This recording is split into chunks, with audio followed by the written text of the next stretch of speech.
Let's come back, and let's come back to really important emergences that we're talking about. Just a month ago, Oxford University Press published in 3 big volumes the first real translation of the Rig Veda into another language, English. Not just into English, no other language.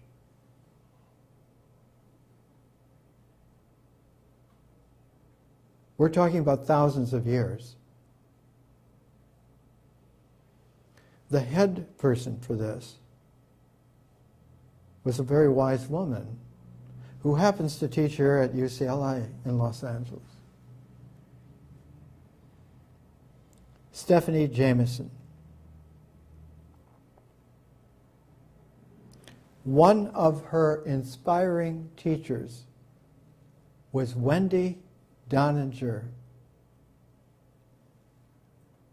who holds forth at the University of Chicago and who was in the news earlier this year because her big book, The Hindus, was burnt in India, condemned. Can you imagine book burning?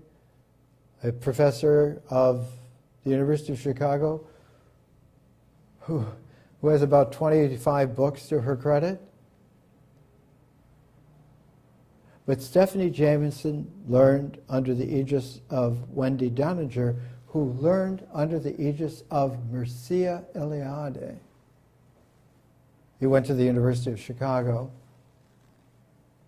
later in his career. And Mircea Eliade learned from Surendranath Dasgupta. Eliade was a Romanian outlaw genius as a young man. He had an antisocial side. So the family put him in the attic. You have to sleep up there. You're disrupting the house, everything. So every time he had an extra kopeck or something, he would buy books and cart them up to his attic. And as an older teenager, he began to write, and his stories began to be published in newspapers around in Bucharest and various places. And he was precocious. He had taught himself English and French and a number of other languages, and he was working on Sanskrit.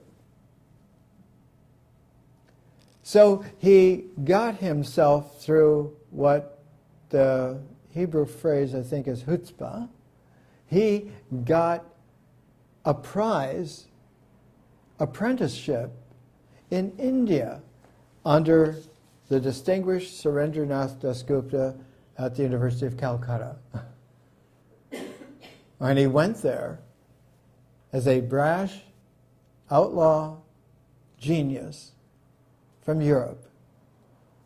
And when he got there, he was amazed not only at his mentor's incredible accomplishment, but that he had this beautiful daughter, among other children. In fact, Dasgupta had 3 daughters, 3 sons, and 6 children. As a very top-flight Brahmin in Bengal, the Dasgupta family, anciently important, like the Tagore family. Rabindranath's father, Devnath Tagore, founded an ashram in 1863 that when Rabindranath inherited it, finally on the passing away of his father, he turned that into a world ashram called Shanti Niketan, peace making for real, about 100 miles south of Calcutta in Bengal. and it became the first place in India that had an international university level education. You were trained not only in the European classics that the British Raj was promoting. Yes, you could have French, you could have German, so forth, European. But he included all of the coming into editions of the Indian classics as well. So Eliade was taken into Dasgupta's study and told, we do not do things like this. For you to go any further, I cannot be of help to you, especially in view of your preoccupation with this daughter. So I'm going to send you to a very special graduate school, which is beyond my purview, but I do understand it's a good place for you because I understand your genius and its errancy. So he sent him from Calcutta to Rishikesh, which is on a very rugged, rough, roaring stream out of the Himalayas. Rishi means sage, sage seer. Rishikesh is the place where that's all that's there. And so they broke Mercia of all habits, and then broke the breaking of all those broken habits, and then finally, when he was, as they say, a sack of dismembered bones, they let him have the peace that understanding can reach when it stops trying, to reassemble, and he became the Mircea Eliade of history. The photo of him when he went to India and the photo of him when he came back from India are night and day. He came back with the full beard, with the leveled eyes, with the demeanor that was the manly quality of being able to participate with life and love in a wisdom field that was also natural. So Stephanie Jamison, one of her first volumes was Sacrificial Wife, Sacrificer's Wife, Women, Ritual, and Hospitality in Ancient India, published by Oxford University Press, very, very academic. Another one of her early books is The Ravenous Hyenas and the Wounded Sun, Myth and Ritual in Ancient India, published by Cornell University Press, and many other volumes. And this one is the first time that the Rig Veda has been put into a translation where one can read the Rig Veda in its glory. She writes in the introduction a very interesting structure. The Rig Veda comprises 1,028 suktas, or hymns, which contains a total of slightly more than 10,500 verses, and which are divided into 10 mandalas, or books. Not just mandalas, not just books, but the rotational energy of the books, of the hymns brought together, and there will be subsections upon subsections upon subsections, which she goes into, down to the very last iota, which is a group of 5 verses, is the smallest group of groupings in the Rig Veda. Notice that it doesn't come down to a single verse.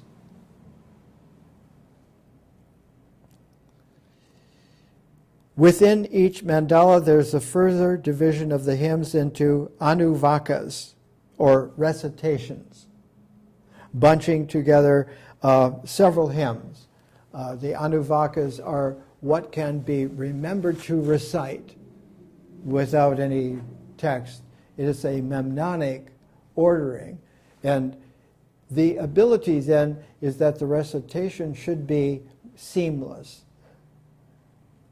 That all of those hymns, all of the suktas, should string together, because this stringing together is a masculine memnonic technique. And the Vedas are very, very much masculine.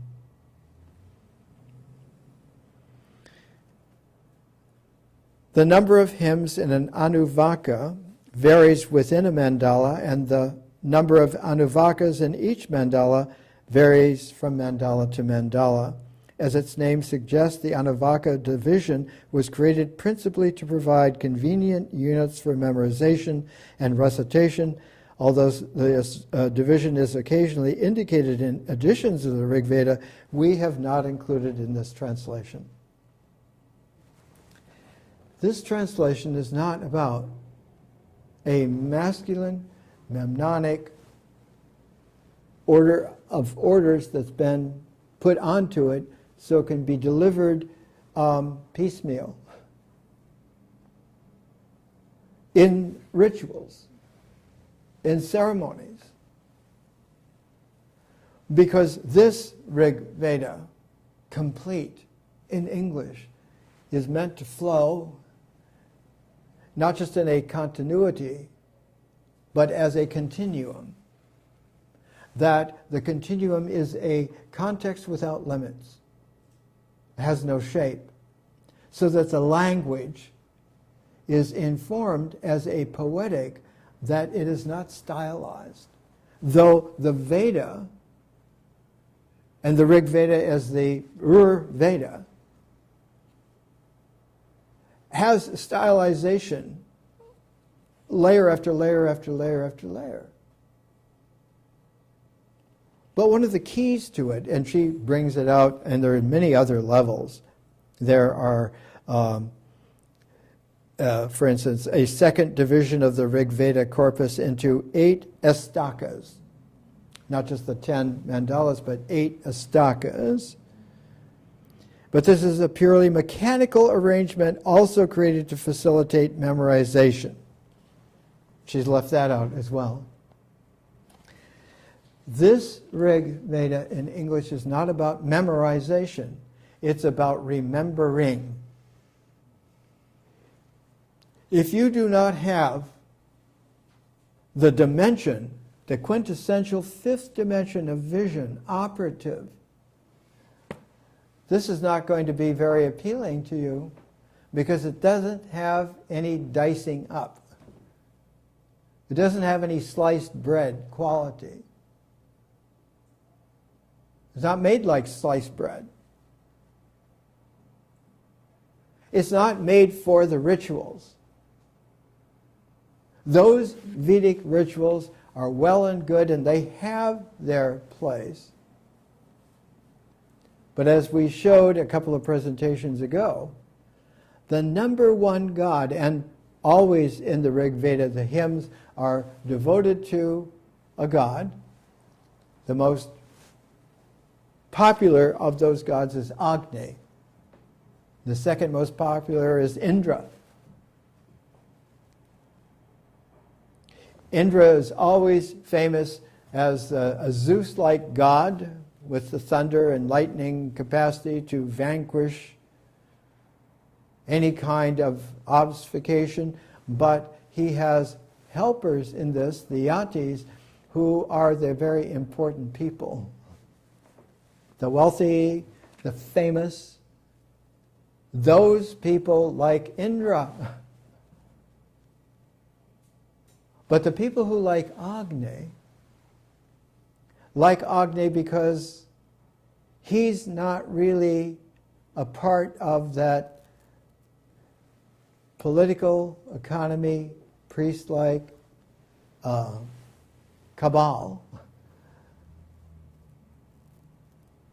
And the end of the classic Agni Yoga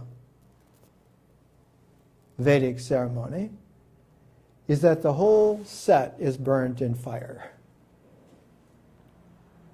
So that that sacred fire purifies. And the only thing that is left after everything is burnt in the whole countryside gathers thousands, tens of thousands. In India, it can be tens and even scores of thousands of people. I remember one time a Bengali friend was visiting me in LA, and I took him over to Alvarado and Sunset to the park there, and it was crowded with people, and he said, "This is like India. You can't find a place to sit down." He felt right at home and happy. At the end of the Agni Yoga ceremony that was filmed by Fritz Stahl and published in those two big folio volumes that I brought in, University of California Press, Berkeley, the whole set is completely burned, and all that's left is the charred, clay-fired, eagle-shaped platform upon which almost all of this ritual, all of the ceremony has taken place. All that's left then is that burnt clay eagle in the ground with the scars of the fire, so that one is left with understanding that beyond this kind of cabal, where there are important priests who have connections with important people, who have connections with famous people, are outdistanced by more than counting can establish, by what is beyond.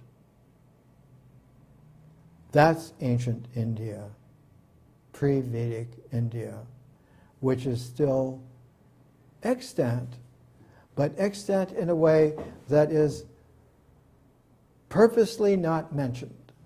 Now, used to be mentioned when it was first happening, from the 1920s through the 30s to the 40s, into the 50s, and in the 60s was the last time that it was still surfaced in a way in which it could be presented. I remember very well for the Gandhi centenary in 1969.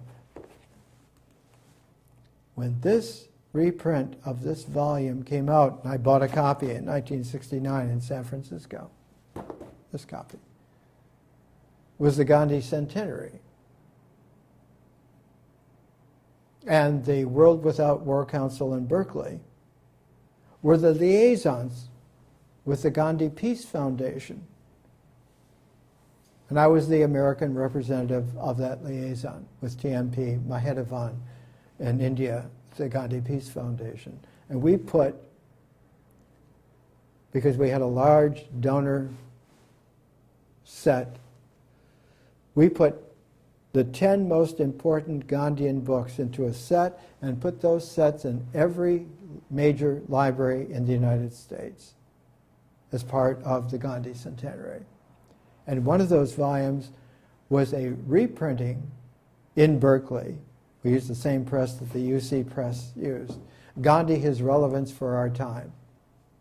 In India, it was a dour gray hardcover, and our reprinting of it was a kind of a coppery gold with white lettering, paper edition, very beautifully done, perfectly bound. And I brought the 14-reel film, Mahatma, from India, courtesy of my good friends. A man named Bajpai was the consul in San Francisco, and his deputy was Raghunath, who was a Madrasi and a very, very close friend of mine. I remember one time I had I had a meal in my little place. I lived at that time in a little cabin house across the freeway from Mills College in Oakland. And I brought Caillou Shu and his French wife and Raghunath and his wife to eat with me and my wife at the time. And it was an amazing conversation between Raghunath and Caillou. They knew the whole world and knew everybody, and it was just amazing. And they both thanked me in a very interesting kind of way. They said, we would never have met if it hadn't been for you. So that this meal is what you do. And we're all for you. And that's when I brought in the film Mahatma. My last lecture in the San Francisco area before I went to Canada was to show Mahatma in Weir Auditorium to about 1,000 people with an introduction and the whole pizzazz. And my first lecture in Canada about 2 months later was on the Bhagavad Gita in the city planetarium. And when I realized I had a classroom of 600 people in a planetarium, I did a planetarium show to go with the lecture on the Bhagavad Gita, and I had as a background to complete that lecture a new recording that was just done at the Monterey Pop Festival by Ravi Shankar, an American raga called Dhun. American rock and roll raga. And that played in the background, and star explosions over the ceiling. And I was offered a job by the director of the planetarium. I called him Siggy. And Siegfried said, there's not a dry seat in the house. Why? You don't need a college, you need to get big time. It is a quality of someone like a Stephanie Jameson, like a beautiful understanding that Surendranath Dasgupta, towards the end of his life, as it turned out, developed a heart condition in early 1940 and realized that he was not going to live to finish his great work, A History of Indian Philosophy. He was working on the 5th volume, valiantly trying to finish it, but the family conditions were constantly sapping time and energy from him, and so he left the family, left the 6 children, left the wife of all those decades, and came back to the West, came back to England,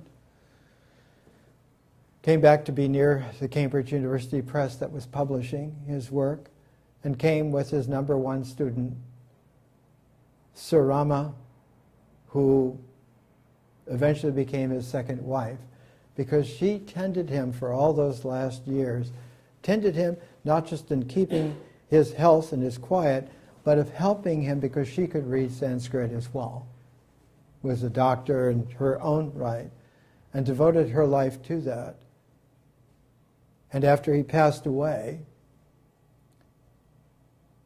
she tended all of his manuscripts and made sure that they would be taken care of and that they would be published. And one of his greatest works was a study of Patanjali, the author of the Yoga Sutra, but also the very star of one of his first books, which was published in England, Routledge Keegan Paul, Yoga as Philosophy and Religion. It's the 1924 edition of it.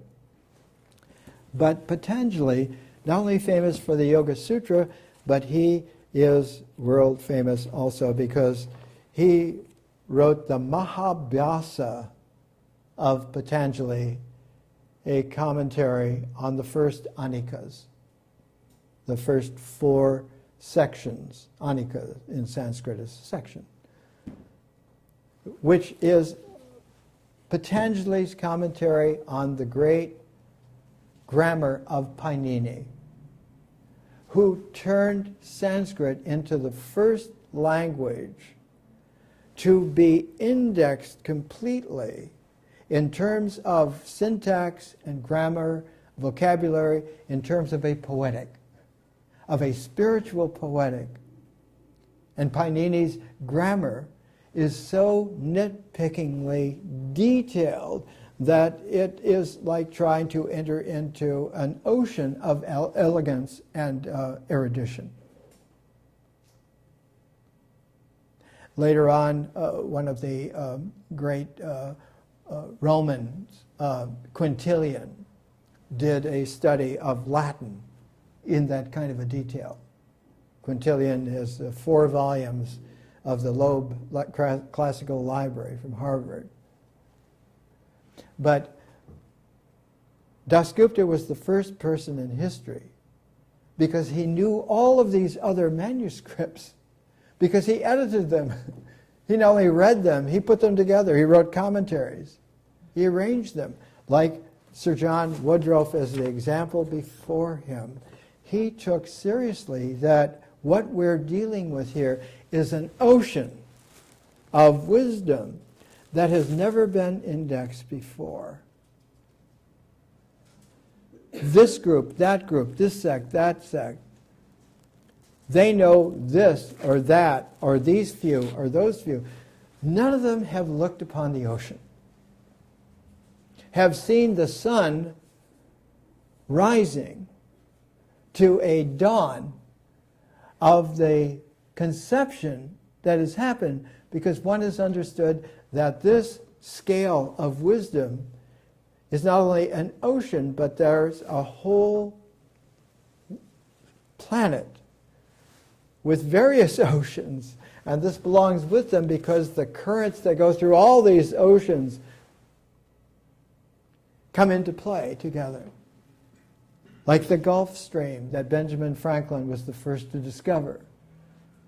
A river of warm water comes up from the Caribbean, comes up and warms the British Isles so that there is a Britain and an Ireland and a Scotland instead of ice.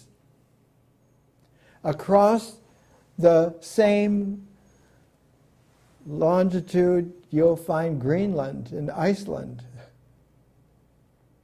Whereas Ireland on the southern tip has palm trees. Then it curves around and comes back down the Atlantic, goes over around the Cape of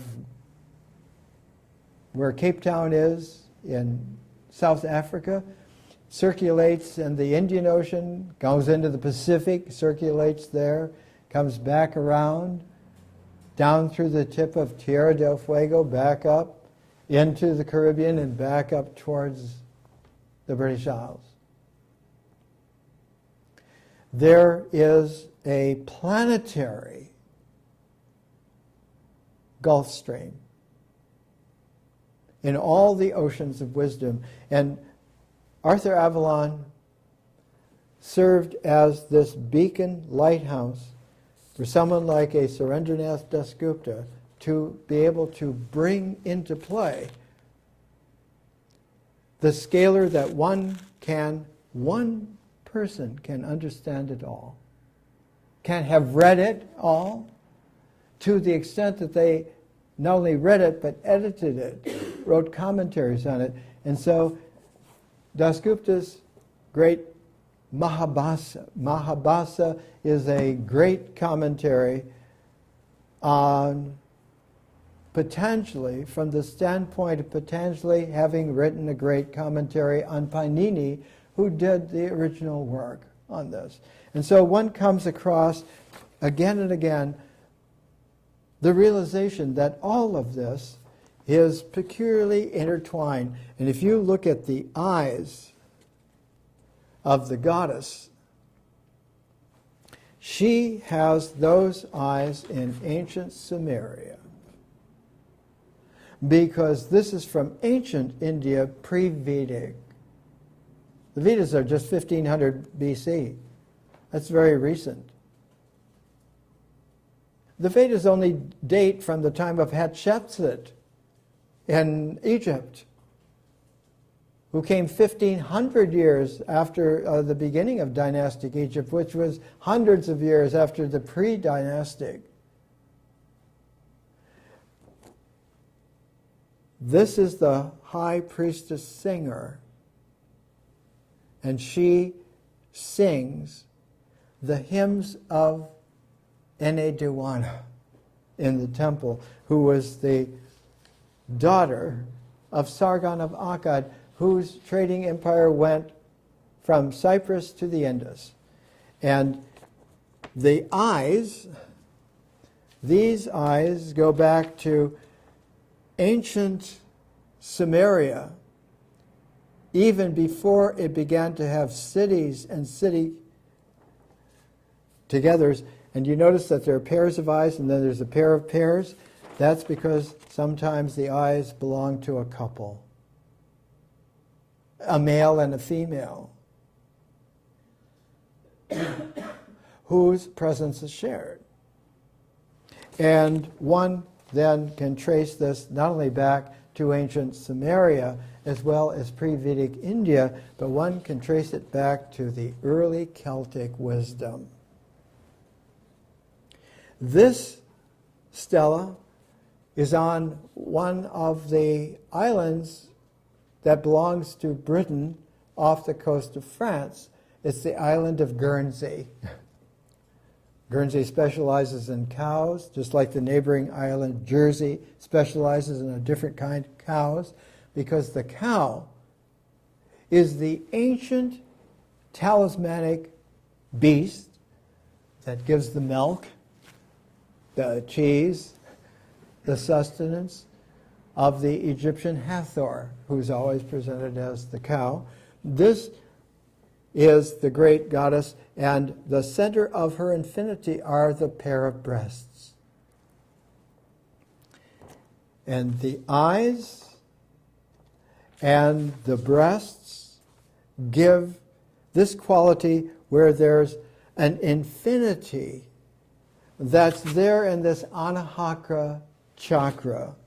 And that kind of swirl is exactly the decoration on the tomb of Mary Magdalene in the Cave of the Seven Sleepers.